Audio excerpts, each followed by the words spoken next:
रुपेश एक छोटे शहर का साधारण लड़का था, लेकिन उसके सपने बहुत बड़े थे। उसे हमेशा लगता था कि शेयर मार्केट ही वह रास्ता है जिससे वह जल्दी अमीर बन सकता है। बिना ज्यादा सीखे, बिना समझे उसने अपनी सारी बचत मार्केट में लगा दी। शुरुआत में थोड़ा फायदा हुआ और यही उसकी सबसे बड़ी गलती बन गई। उसे लगा कि वह सब समझ गया है। धीरे धीरे उसका आत्मविश्वास घमंड में बदल गया। वह हर दिन ट्रेड करने लगा, बिना किसी प्लान के। एक दिन मार्केट उसके खिलाफ चला गया, फिर दूसरा दिन, और फिर लगातार कई दिन। रुपेश ने नुकसान को रोकने के बजाय और पैसा लगाना शुरू किया, ये सोचकर कि अब तो वापस आ जाएगा। लेकिन मार्केट किसी की भावनाओं पर नहीं चलता। कुछ ही महीनों में उसकी सारी सेविंग्स खत्म हो गईं। इतना ही नहीं, उसने दोस्तों और रिश्तेदारों से उधार लेकर भी ट्रेड किया, और वह पैसा भी डूब गया। अब रुपेश सिर्फ पैसों से ही नहीं, बल्कि कर्ज और टूटे हुए आत्मविश्वास से भी दब चुका था।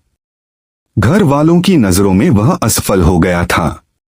एक रात जब वह अकेला बैठा था, उसने खुद से एक सवाल पूछा, गलती मार्केट की है या मेरी? यही वह पल था जिसने उसकी जिंदगी बदल दी। रुपेश ने ट्रेडिंग से ब्रेक लिया। उसने सीखना शुरू किया, chart, risk management, stop loss और सबसे जरूरी, अपने इमोशंस को कंट्रोल करना। अब वह हर ट्रेड सोच समझकर लेने लगा। वह छोटे छोटे प्रॉफिट से खुश रहने लगा और नुकसान को जल्दी काटना सीख गया।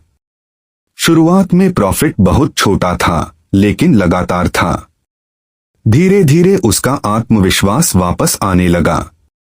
उसने कर्ज चुकाना शुरू किया।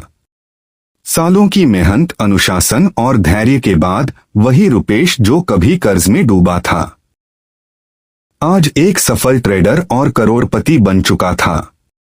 उसकी कहानी हमें एक बात सिखाती है, शेयर मार्केट में हार तब नहीं होती जब आप पैसे खोते हो। हार तब होती है जब आप सीखना छोड़ देते हो।